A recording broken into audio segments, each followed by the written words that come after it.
तो इस देश के अंदर एक तरफ शिक्षा को महंगा करना और दूसरी तरफ कहना कि आप आत्मनिर्भर बनिए, और आत्मनिर्भर बनने के लिए इन्होंने कहा कि हम मनु के संविधान को लागू करेंगे, और मनु के संविधान को लागू करने के लिए सीधे सीधे नहीं कि हम मनुस्मृति को लागू करेंगे। हमारे साथियों ने आपके बीच में चर्चा किया, कौशल विकास योजना चलाया नरेंद्र मोदी जी ने, और कहा इस कौशल विकास योजना के अंदर आपको नौकरी मांगने की जरूरत नहीं है, हम आपको नौकरी नहीं देंगे, आपको आत्मनिर्भर बनाएंगे। और आत्मनिर्भर किस तरीके से बनाएंगे? कहा कि हर जिले के अंदर कौशल विकास ट्रेनिंग सेंटर खोलेंगे, हर ब्लॉक के अंदर कौशल विकास ट्रेनिंग सेंटर खोलेंगे, और उस कौशल विकास ट्रेनिंग सेंटर के अंदर हम दूध दूहने और गाय पालने की ट्रेनिंग देंगे, हम जूता बनाने और चमड़ा छीलने की ट्रेनिंग देंगे, हम दाढ़ी बनाने की ट्रेनिंग देंगे, हम लकड़ी का उपकरण तैयार करने की ट्रेनिंग देंगे, हम लोहे के व्यवसाय, लोहा का हथियार बनाने का ट्रेनिंग देंगे। साथियों, स्वाभाविक है कि जब हमारा बेटा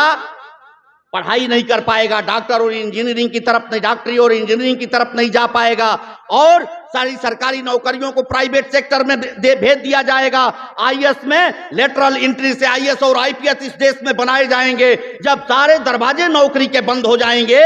तो हमारा बेटा सोचेगा कि कौशल विकास ट्रेनिंग में चलें, कौशल विकास योजना की ट्रेनिंग में चलें।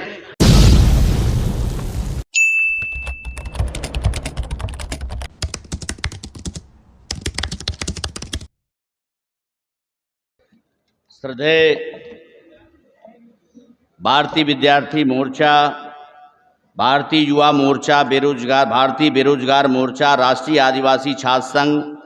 भारतीय विद्यार्थी छात्रा प्रकोष्ठ, इंडियन रिसर्च स्कॉलर्स एसोसिएशन, भारतीय विद्यार्थी छात्रावास संघ के 7वें अधिवेशन के अध्यक्ष और भारत मुक्ति मोर्चा के अध्यक्ष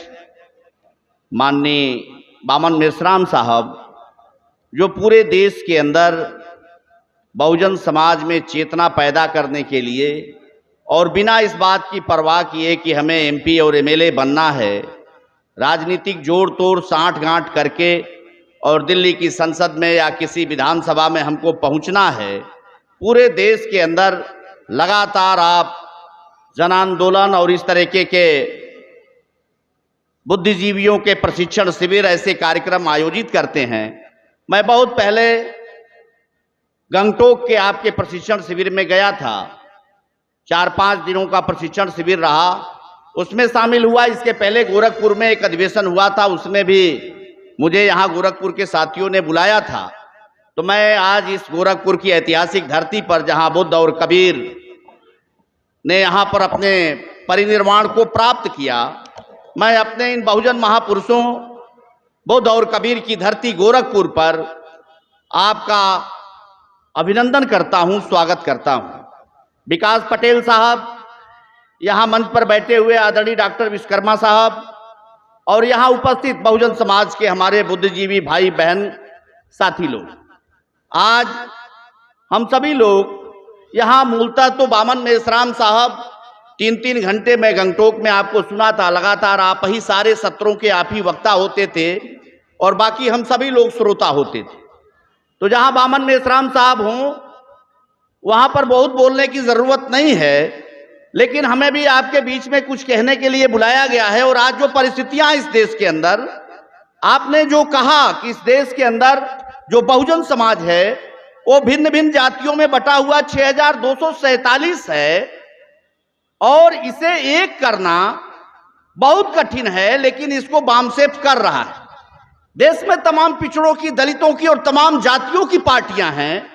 वो पार्टियां सत्ता के लिए जोड़ तोड़ कर रही हैं, बेमेल गठबंधन और बेमेल समझौते कर रही हैं, और ऐसे ऐसे लोग हमारे बीच से निकल के अपनी जातियों के नाम पर जा रहे हैं, जो कभी कुछ बोलते थे और कभी कुछ बोलते हैं, और अपनी जातियों को बरगला कर, गुमराह करके आज हम सभी लोगों को फिर से मनुवाद की गुलामी में जकड़ने की कोशिश में सन्नद्ध हैं। ऐसे समय में और ऐसे दुरूह समय में, ऐसे कठिन समय में बामन मेश्राम साहब का अभियान निसंदेह सराहनीय है, अभिनंदनीय है। और मैं आप लोगों से कहना चाहता हूं कि आज जिस तरह की परिस्थितियां हैं, हम ये कह रहे हैं कि भारत का संविधान हमारे लिए गुलामी को खत्म करने वाला दस्तावेज है, लेकिन आज भारत का संविधान, बामन मेश्राम साहब अपने अध्यक्षीय भाषण में आपको बताएंगे निसंदेह, आज भारत के संविधान को हम ये कहें कि भारत का संविधान हमको दिख रहा है, लेकिन भारत के संविधान में जो बाबा साहब डॉक्टर भीमराव अंबेडकर ने, हमारे बहुजन महापुरुषों ने इस देश की 85% आबादी के लिए जो अधिकार दे रखे थे, उन अधिकारों को आज की तारीख में जो आपने कहा कि पीएम एमपी नहीं पीएम ही पिछड़ा है, यह पिछड़ा पीएम, ऐसा आज तक इस देश के अंदर कोई प्रधानमंत्री नहीं हुआ। किसी को डर था, किसी को भय था, किसी को लज्जा थी, और कोई भारत के स्वतंत्रता आंदोलन में उस समय जब देश का संविधान लागू हुआ और बाबा साहब डॉक्टर अंबेडकर ने एक एक डिबेट में अपनी बातें रख करके इस देश के अंदर बहुजनों के लिए आर्टिकल 340, 341, 342 जैसे महत्वपूर्ण अधिकार हमको दिए, उन सभी के लोगों के अंदर थोड़ा डर था, भय था, लज्जा थी। लेकिन ऐसे लोग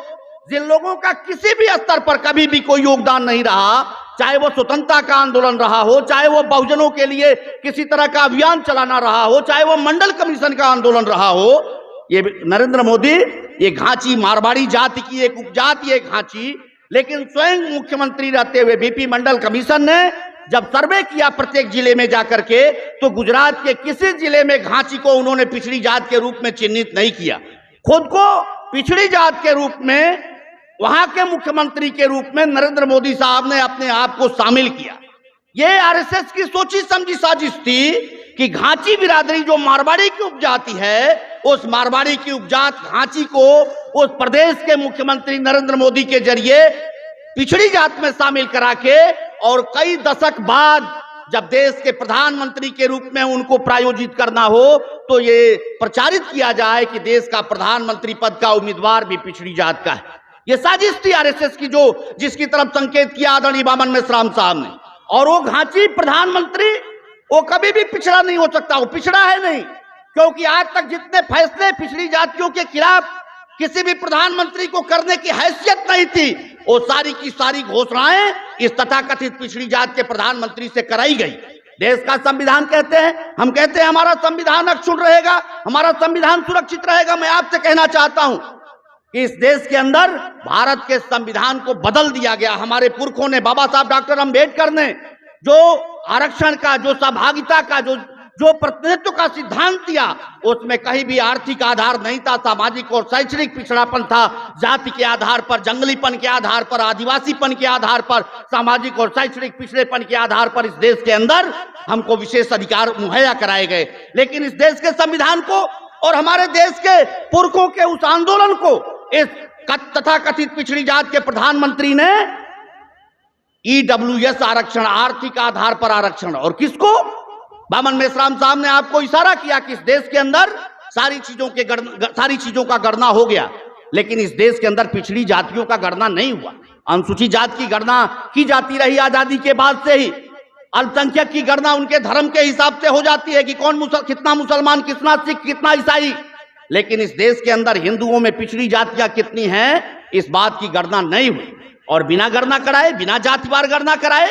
आपने किस तरह से 10% आरक्षण ईडब्ल्यूएस के नाम पर सवर्ण बिरादरी को, ब्राह्मण, क्षत्रिय और राजपूत को आपने दे दिया। और बिहार में भी गणना हुई, जो इस देश में 1931 की जनगणना थी, 1931 की जनगणना के समय से ही इस बात को कांसीराम साहब ने नारा लगाया 15 और 85 का, वो 15 और 85 का नारा उसी तरह से नहीं था। 1931 की जनगणना में 15% सवर्ण जातियां थी, और बिहार की जनगणना में भी 15.5% सवर्ण जातियां पाई गई हैं, 63% पिछड़ी जातियां पाई गई हैं। और वहां पर जो आंकड़े आए, भूमिहार की जनसंख्या 2.87% और जमीन पर कब्जा 39%। हम आपसे कहना चाहते हैं कि इसीलिए नरेंद्र मोदी, भारतीय जनता पार्टी और राष्ट्रीय स्वयंसेवक संघ इस देश के अंदर जातिवार जनगणना नहीं कराना चाहते हैं कि जिस दिन जातिवार जनगणना हो गई, ये अभी केवल एक आंकड़ा जारी हुआ बिहार के अंदर कि भूमिहार 2.7% और जमीन पर उसका कब्जा 39%,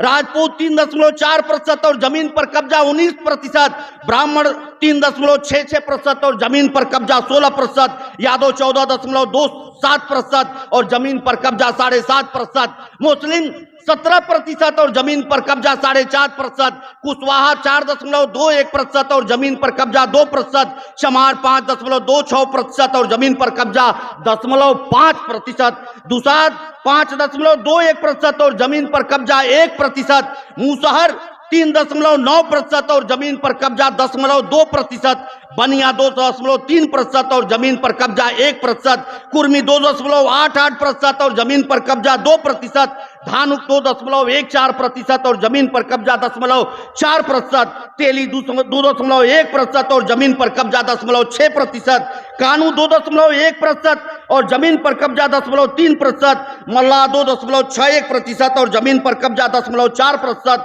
नोनिया 1.91% और जमीन पर कब्जा 0.4%, चंद्रवंशी 1.6% और जमीन पर कब्जा 0.4%, नाई 1.5% और जमीन पर कब्जा 0.3%, बढ़ई 1.45% और जमीन पर कब्जा 0.25%, कायस्थ जनसंख्या 0.6% और जमीन पर कब्जा 4%। ये कुछ आंकड़े बिहार के जनगणना के जाति जनगणना के बाद निकल कर आए। हम आपसे कहना चाहते हैं कि जिस दिन जाति की जनगणना हो गई तो अब तो इतना डेवलप हो गया सारी चीजें कि जिस परिवार की गणना करने जाएंगे उस परिवार में कितने सदस्य, कौन जात, और साइकिल, मोटरसाइकिल से लेकर, खेत से लेकर, नौकरी से लेकर, शिक्षा से लेकर, मोबाइल से लेकर हर चीज की गणना एक ही फॉर्मेट पर हो जाएगी। और जिस दिन इस बात की गणना हो गई, केवल ये जमीन के आंकड़े आए कि जिनकी आबादी 3% वो 39% जमीन पर काबिज है। इस देश के अंदर जिस तरह की विषमता है, और इस विषमता में यहीं पर इसी विषमता को लेकर के आंदोलन कर रहे लोग गोरखपुर में आज जेल में बंद किए गए मुख्यमंत्री के राज में कि इस देश में किसी के पास एक धूर जमीन नहीं, एक एयर जमीन नहीं, और कोई 50-50 बीघे का मालिक है। और इस पर जब आप सवाल उठाएंगे तो आपको पीट करके और 307 धारा लगाकर इसी गोरखपुर में 4 दिन पहले यहां पर हमारे तमाम बहुजन समाज के साथियों को गिरफ्तार करके जेल भेज दिया गया। साथियों, इस देश के अंदर जिस तरह की चीजें चल रही हैं, अभी हमारे साथियों ने आपसे चर्चा किया कि इस देश के अंदर जो नई शिक्षा नीति के अंदर इन्होंने क्या कहा, शिक्षा को महंगा कर दिया। पीपीपी मॉडल पर विद्यालय, यूनिवर्सिटियां खोली जा रही, पब्लिक प्राइवेट पार्टनरशिप, कितना धोखा का नाम है पब्लिक प्राइवेट पार्टनरशिप। सरकार की जमीन, सरकार का भवन, और उसको चलाएगा सरकार का उद्योगपति, सरकार का चुना हुआ बड़ी जात का, सवर्ण बिरादरी का, अभिजात समाज का आदमी, और उसमें फीस आपकी बीए की, एमए की फीस 70,000, 1 लाख महीने होगी। गलगोटिया में बीएड करने के लिए हमारे एक साथी ने कहा कि बीएड हमको अपने बेटे का कराना है, राजस्थान में रहता है। हमारे जिले देवरिया के भागलपुर का एक यादव साथी कहा हमारे बेटे का नाम कहीं और जगह नहीं लिखा जा सका, सत्र लेट हो गया है, गलगोटिया में एडमिशन हो रहा है। हमने पूछा फीस कितनी है, कहा एक साल की फीस 1,25,000 रुपया गलगोटिया में, 3 लाख रुपए हॉस्टल की फीस। बीएड करने का 2 साल का मतलब 5 लाख रुपए सालाना के हिसाब से 10 लाख रुपए में आपका बेटा और बेटी बीएड करेगा। हम आपसे कहना चाहते हैं, तो इस देश के अंदर एक तरफ शिक्षा को महंगा करना और दूसरी तरफ कहना कि आप आत्मनिर्भर बनिए, और आत्मनिर्भर बनने के लिए इन्होंने कहा कि हम मनु के संविधान को लागू करेंगे, और मनु के संविधान को लागू करने के लिए सीधे नहीं कि हम मनु स्मृति को लागू करेंगे। हमारे साथियों ने आपके बीच में चर्चा किया, कौशल विकास योजना चलाया नरेंद्र मोदी जी ने, और कहा इस कौशल विकास योजना के अंदर आपको नौकरी मांगने की जरूरत नहीं है, हम आपको नौकरी नहीं देंगे, आपको आत्मनिर्भर बनाएंगे। और आत्मनिर्भर किस तरीके से बनाएंगे, कहा कि हर जिले के अंदर कौशल विकास ट्रेनिंग सेंटर खोलेंगे, हर ब्लॉक के अंदर कौशल विकास ट्रेनिंग सेंटर खोलेंगे, और उस कौशल विकास ट्रेनिंग सेंटर के अंदर हम दूध दूहने और गाय पालने की ट्रेनिंग देंगे, हम जूता बनाने और चमड़ा छीलने की ट्रेनिंग देंगे, हम दाढ़ी बनाने की ट्रेनिंग देंगे, हम लकड़ी का उपकरण तैयार करने की ट्रेनिंग देंगे, हम लोहे के व्यवसाय, लोहा का हथियार बनाने का ट्रेनिंग देंगे। साथियों, स्वाभाविक है कि जब हमारा बेटा पढ़ाई नहीं कर पाएगा, डॉक्टर और इंजीनियरिंग की तरफ नहीं, डॉक्टरी और इंजीनियरिंग की तरफ नहीं जा पाएगा, और सारी सरकारी नौकरियों को प्राइवेट सेक्टर में भेज दिया जाएगा, आईएएस में लेटरल एंट्री से आईएएस और आईपीएस इस देश में बनाए जाएंगे। जब सारे दरवाजे नौकरी के बंद हो जाएंगे तो हमारा बेटा सोचेगा कि कौशल विकास ट्रेनिंग में चलें, कौशल विकास योजना की ट्रेनिंग में चलें। आपके बेटा और बेटी सोचेंगे कि हम कौशल विकास योजना की ट्रेनिंग में चलें, और जब हमारा बेटा कौशल विकास योजना की ट्रेनिंग लेने के लिए जाएगा तो उसको लगेगा कि हमारे पूर्वज तो गाय पालते थे, भैंस पालते थे, गाय पालना और भैंस पालना मेरे लिए बेहतर होगा। और फिर वही जाति का रोजगार जो पुरखों ने मनुस्मृति के जरिए हमारे पुरखों ने किया था गाय और भैंस चराने का, गाय और भैंस पालने का। फिर हमारा बेटा, हमारे बेटे को भी मुफीद लगेगा कि गाय और भैंस पालना और उसकी ट्रेनिंग लेना बेहतर होगा। फिर हमको मनुस्मृति का जो इंतजाम था कि अहिर गाय और भैंस चराएगा, कौशल विकास योजना के जरिए नौकरियों की नसबंदी करके हमारे बेटे और बेटियों को गाय और भैंस चराने की ट्रेनिंग देंगे। आपके बेटे और बेटियों को चमड़ा छीलने की ट्रेनिंग देंगे, हजामत बनाने की ट्रेनिंग देंगे, लोहा पीटने की ट्रेनिंग देंगे, चाक पर मिट्टी का बर्तन बनाने की ट्रेनिंग देंगे और कहेंगे कि हमने आपको रोजगार दे दिया, हमने आपको आत्मनिर्भर बना दिया। ये इस देश के अंदर साजिश चल रही है, ये इस देश के अंदर साजिश चल रही है। और हमारे नेता, हमारी जातियों के नेता मुख्यमंत्री बनने के लिए, सांसद और विधायक बनने के लिए हमारी जातियों के नेता बेमेल गठबंधन कर रहे हैं और मनु के संविधान पर चलने वाले लोगों और मनुस्मृति को लागू करने की साजिश करने वाले लोगों की गोद में जाकर बैठे हुए। इस साजिश से आप सभी लोगों को सतर्क होना होगा और इसी साजिश से सतर्क कर रहे हैं बामन मेश्राम साहब, इसी साजिश से सतर्क कर रहा है वामसेप संगठन, इसी साजिश से सतर्क कर रहा है वामसेप का यह विद्यार्थी मोर्चा। जो नई पीढ़ी है, जो नई पीढ़ी के अंदर धर्म के मुंह पास में जकड़ने की कोशिश जो हो रही है, जो धार्मिक बनाने की कोशिश हो रही है, धार्मिक कट्टरता लाने की कोशिश नई पीढ़ी के अंदर की जा रही है, उसी साजिश को नाकाम करने के लिए वामसेप का, बामन मेश्राम साहब का यह विद्यार्थी मोर्चा है। हम आपसे कहना चाहते हैं क्या चल रहा है। अभी आपने आज के अखबारों में पढ़ा होगा, ये अग्निवीर दुनिया में ऐसी कहीं भी कोई भी दुनिया के अंदर उदाहरण नहीं है जहां पर अग्निवीर के जरिए उस देश के सीमा की सुरक्षा के लिए सैनिक नियुक्त किए जाते हो। भारत दुनिया का पहला देश भारत है,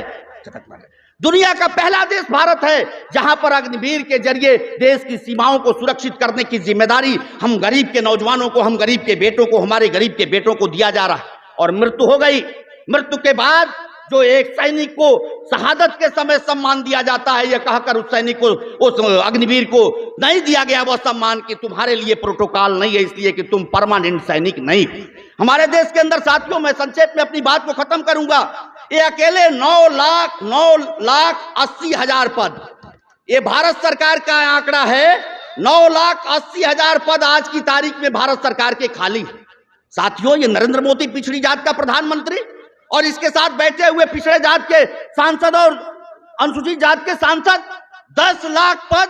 आज की तारीख में सेंट्रल गवर्नमेंट के खाली हैं। सबसे अधिक पद इसमें गृह मंत्रालय का, रेलवे का और रक्षा मंत्रालय का, डाक विभाग का, ये 4 विभागों के सबसे अधिक पद खाली। और इन पदों की भर्ती होती, ये नरेंद्र मोदी उस पर कुंडली मार के बैठे हुए, इन पदों पर भर्ती होती तो 10 लाख में नहीं कुछ तो 5 लाख SC ST और OBC के लोग भर्ती किए जाते। हमारे भी परिवार के बच्चे नौकरी पाते, बेरोजगार नौजवान नौकरी पाते। हमारे उत्तर प्रदेश के अंदर क्या कहा, यूपी के हमारे इस गोरखपुर के मुख्यमंत्री ने कहा कि यूपी में अब 5 साल की संविदा के आधार पर मिलेगी सरकारी नौकरी।